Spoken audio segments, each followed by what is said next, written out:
What's going on YouTube? Welcome back to Nice Gaming.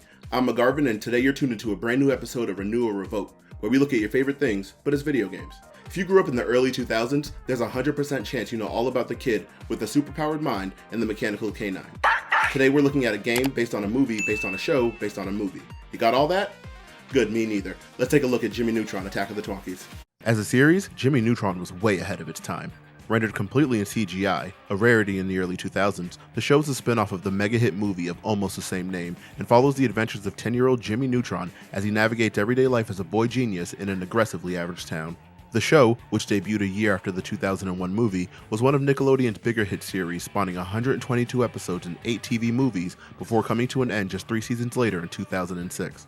While the show's visuals haven't aged super well, the writing, characters, and story beats definitely have. Jimmy and company are still as funny and interesting as they were in 2002, and the sci-fi elements dazzle to this day. Jimmy Neutron was underrated then, it's underrated now, and it's significantly better than you remember. What's that sound? Carl, you're supposed to watch our readings. I am, they're fine. Well, what's the fuel gauge say? It's fine, it's on E for engorged with gas.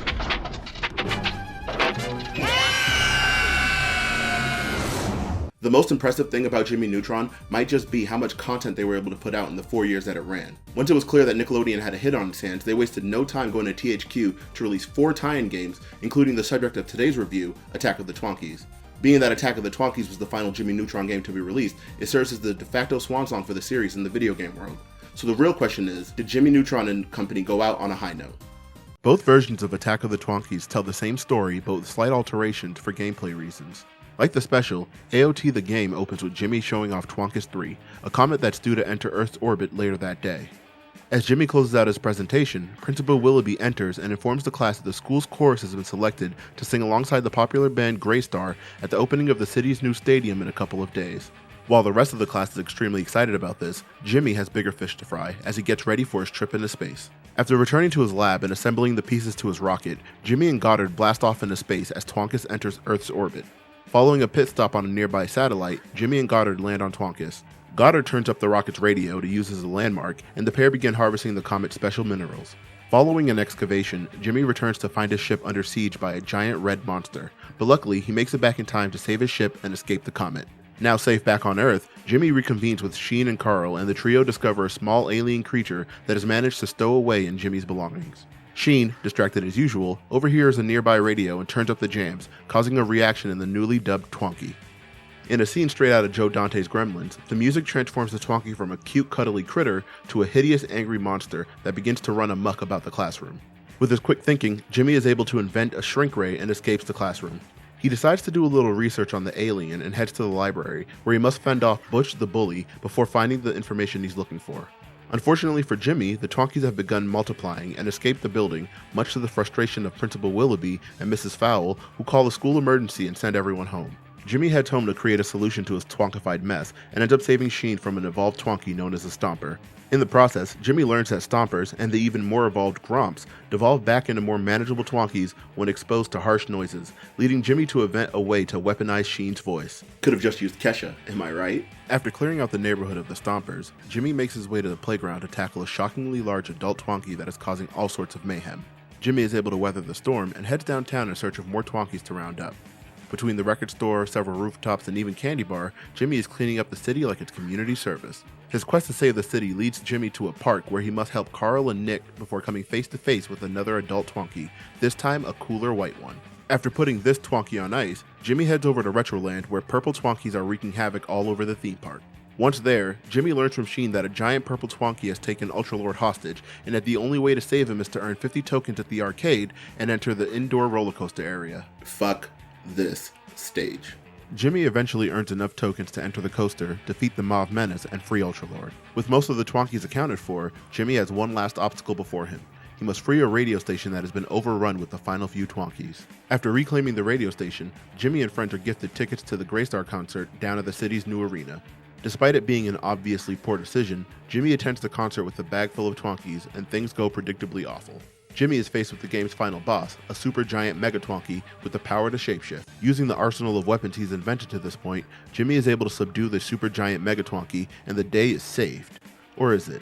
Jimmy can't help but feeling like he forgot something as we cut back to a single Twonkie escaping Sheen's room and roaming about Retroville. Besides a few narrative changes that serve to lengthen the game, AOT the game and AOT the movie tell basically the same story. And both stories are fine, neither is enough to make or break the game. So the real question is, how does AOT fare as a video game? And the answer might surprise you. Right off the bat, the game absolutely nails it in the presentation department. It helps that the show style is much closer to the game's art style than the traditional 2D animation, but the game looks pretty good. In fact, you can argue that the game's visuals have aged much better than the TV shows, but that's not my fight to pick. From Candy Bar to Limburg Elementary and even Jimmy's room, all of the iconic landmarks from the Jimmy Neutron world are present and accounted for, and all of them look true to the series. It's not just the visuals that stand the test of time though. The game sounds pretty good too in the voice acting department. While performances tend to sound phoned in for tie-in games, Attack of the Twonkies is a rare exception.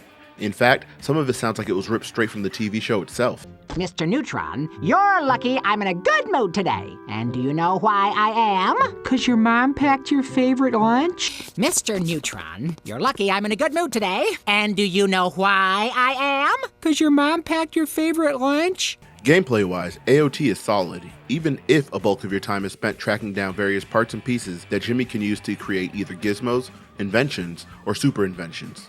While some of them are required to progress the story, there are quite a bit that are cosmetic just for fun gadgets that play no role in the story. That's where the inventions kick in. Inventions require 3 parts, and the game can't go on without them. Parts for these are generally found through normal gameplay and include things like the Sheenograph machine, the Shrink Ray, and even Jimmy's staple jetpack. Finally, you have your super inventions, which require 4 parts and are the only way to defeat the boss in boss battles. It's an incredibly simple system that requires almost no extra work, but still adds a unique element to the Jimmy Neutron experience. What's more, I really like the way the inventions themselves are handled. The series always made Jimmy's inventions feel like scientific marvels, while Attack of the Twonkies made them feel more like what the kids next door had. Everyday items strung together to make something useful to the situation, and I dig that. The second act of the game puts a strong emphasis on Twonkie collection, which is just as simple as the invention system. Jimmy uses the Sheenograph to devolve Stompers and Gromps into regular bite-sized Twonkies, and then uses the VDR to suck them up, Luigi's Mansion style. It's not particularly deep or engaging, but it also never feels boring. It's a solid time, and even though there are more than enough Twonkies running around town, Twonkie collection never felt tedious, and the levels themselves never overstayed their welcome. Well, except for one level. And I remind you, fuck this stage. Technically, the game is rock solid. There aren't any game-breaking glitches or hiccups that I could find through normal gameplay, and the camera was much better than most licensed games released around this time. Basically, there's a whole lot of good with Attack of the Twonkies. But of course, good doesn't mean great, and solid isn't perfect. Bearing in mind that this game is made for kids, there are still times where the game feels pitifully easy. The first handful of levels are insultingly simple and hardly feel worth their bloated runtimes. And while we're at it, there were a few levels that were clearly padded by having some sort of random side quest or invention gating your progress. It never felt too bad, but it was always noticeable when it happened. And speaking of inventions, I do wish they were a little more interactive. As it stands right now, you just collect the pieces and the game spits out a new gadget for Jimmy to use. To go along with that, it felt like way too many inventions were used only once or twice, leading to their inclusion feeling like padding. Even Goddard, Jimmy's greatest invention, is only used once or twice, which feels like a major missed opportunity for some cool gameplay sequences. Moving on, another thing that stood out to me is how the music didn't. It's all the same overused, mostly generic and wholly forgettable tunes that plague most kids' games. Even the show's notoriously kick-ass theme song is conspicuously absent and is instead replaced with this generic ditty.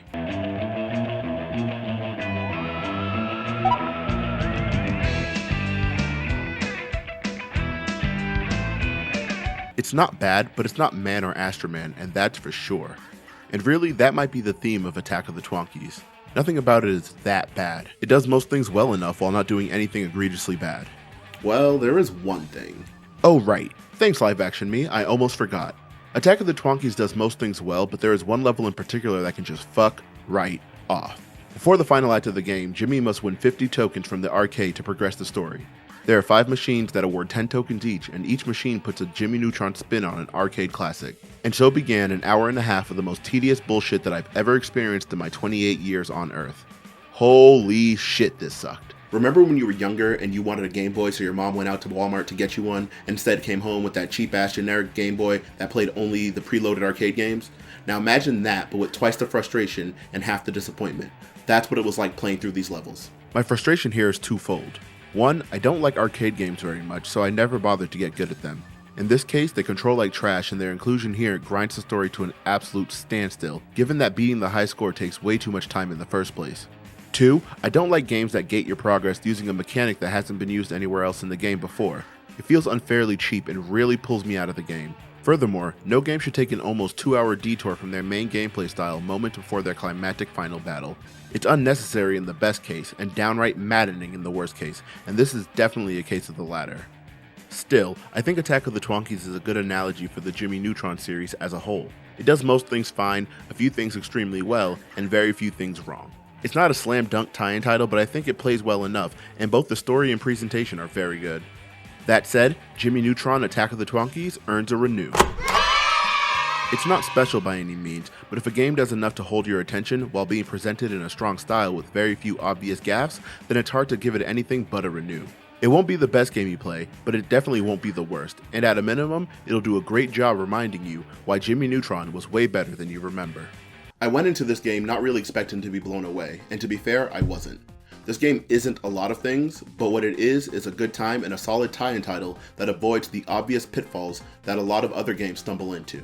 It does a really good job highlighting the best parts of Jimmy Neutron, and for that I recommend it to any Nick fan. Thank you for watching, and if you like what you saw, leave us a like and a comment, and subscribe for more nice gaming content. If you're into licensed video games, leave us a comment and let us know what licensed games we should check out next time. Once again, thank you, and until next time, stay nice.